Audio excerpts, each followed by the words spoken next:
मैंने अपने माजी से डरकर जो फैसले अपनी बेटी के लिए लिए, वो शायद उसके लिए थे ही वो, और जिसे वो चाहती थी मैंने उससे दूर कर दिया।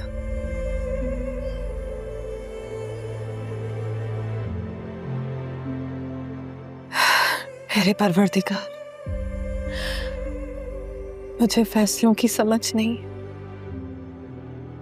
तेरे मामलात हैं ईसा, तू ही जानता है। मेरे हिस्से की बख्शिश मेरी बेटी के नसीब में सुकून लिख कर दे दे या रब। और मेरा तो तू ही भरोसा है यार, जो कुछ भी है तेरे हवाले।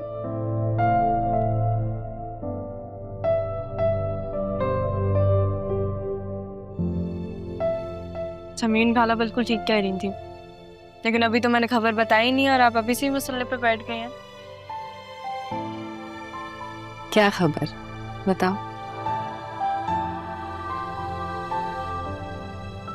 ऐसे क्या देख रही, जैसे कि दोबारा देखोगी ही नहीं मुझे।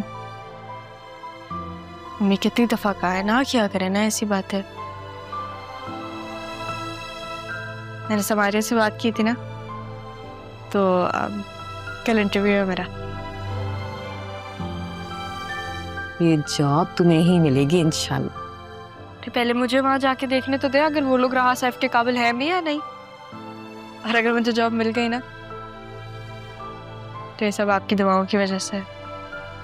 एक बात याद रखना, ये दुनिया तुमसे सब कुछ छीन सकती, लेकिन तुम्हारा हौसला, तुम्हारी हिम्मत नहीं ले सकती। जानती हूँ मम्मी, जब जॉब लगेगी ना, पैसे जमा करके एक अच्छे से अपार्टमेंट में चलेंगे। थोड़ा सा ऊंचा होगा वो अपार्टमेंट, ताकि हम अच्छा सा व्यू देख सकें हर रोज। चाय पियेंगे, वहाँ पे एक छोटी सी बालकनी होगी हम दोनों के लिए।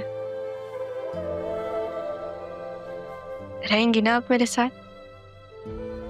रहूंगी। तुम्हारी मुस्कुराहट में, तुम्हारी कामयाबियों में, तुम्हारी हिम्मत में तुम्हारे साथ रहूंगी। अरे नहीं, डॉक्टर ने मना किया है ना, गले नहीं लगा सकती। फिर आपकी गोद में तो सर रख सकती हूँ ना।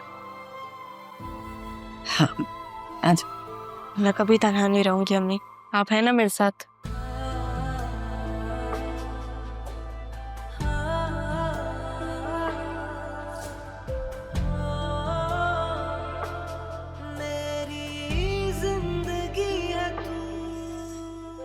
मैंने तुम लोगों से कहा था कि राह को जान से मारना, लेकिन नहीं, वो तो बच गई।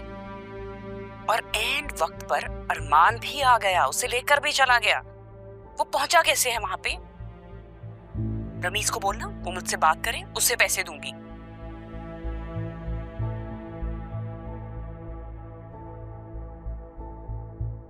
अब तो अपना वादा पूरा कर दिया ना मैंने अम्मी। रख दिया आपके सामने लाके अपनी बेगुनाही का सबूत। मुझे तो समझ में नहीं आ रही है कि इस बात पे खुश हूं या रोऊं। अल्लाह का बहुत करम है कि उसने तुम्हें सुरखरू किया है, बेगुनाह साबित कर दी। लेकिन दूसरी तरफ राह और तारा की बदनसीबी पे मातम करने को दिल कर रहा। अरमान, क्या वाकई इंसान नफरत में इस हद तक आगे बढ़ जाता कि अपने रिश्तों के तकद्दुस को ही पामाल कर जाता? ये सब सुनने के बाद मुझे समझ नहीं आ रही, आसिया ने ये सब क्या कर दिया? अपनी दुनिया और आखिरत दोनों पर बात करती, ये किया उन्होंने।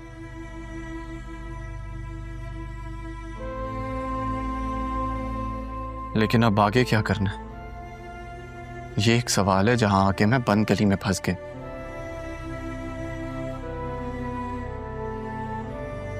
अपने मोहसिनों की इज्जत बचाऊं या कानून का फर्ज पूरा करूं?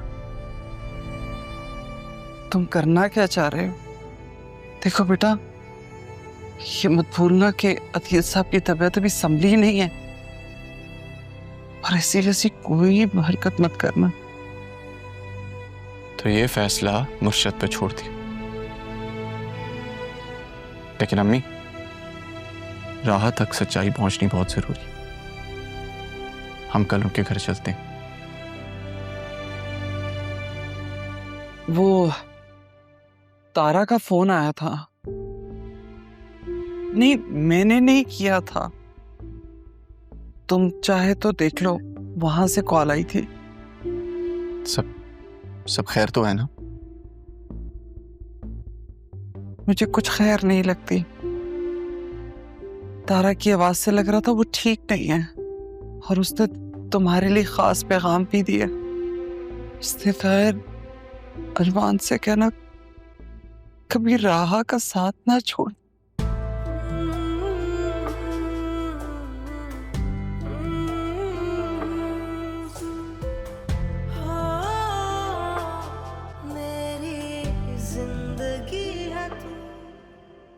नो जी, आप 10 मिनट में आ रहे हैं? ठीक है, कोशिश करें तो जल्दी आ जाए।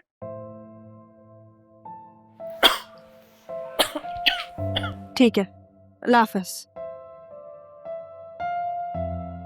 क्या हुआ अम्मी? राह बेटा, अभी से जा रही है, नाश्ता तो कर लो।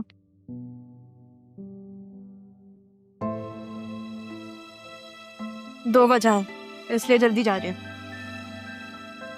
क्या वजह?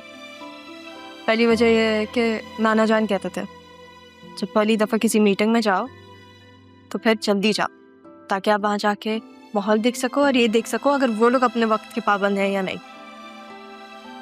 और दूसरी का?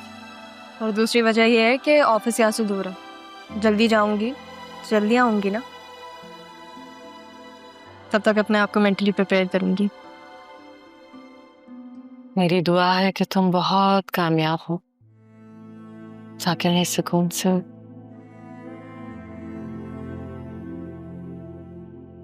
जा सको। कहाँ?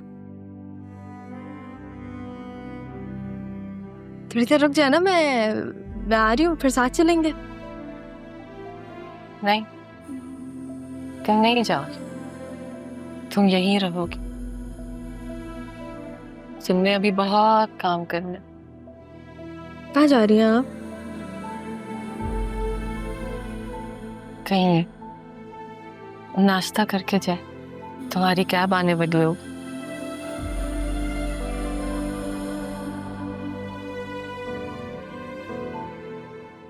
अम्मी मेरी ना कैब आ गई है, मैं कुछ खा लूँगी, आप फिक्र नहीं करें। मैंने ना समीरा खाला और बीनूश आंटी को मैंने लोकेशन भेज दी है व्हाट्सएप पे, अभी मैं उनको अपनी लाइव लोकेशन भी भेज दूँगी। आप दुआ करेंगी ना?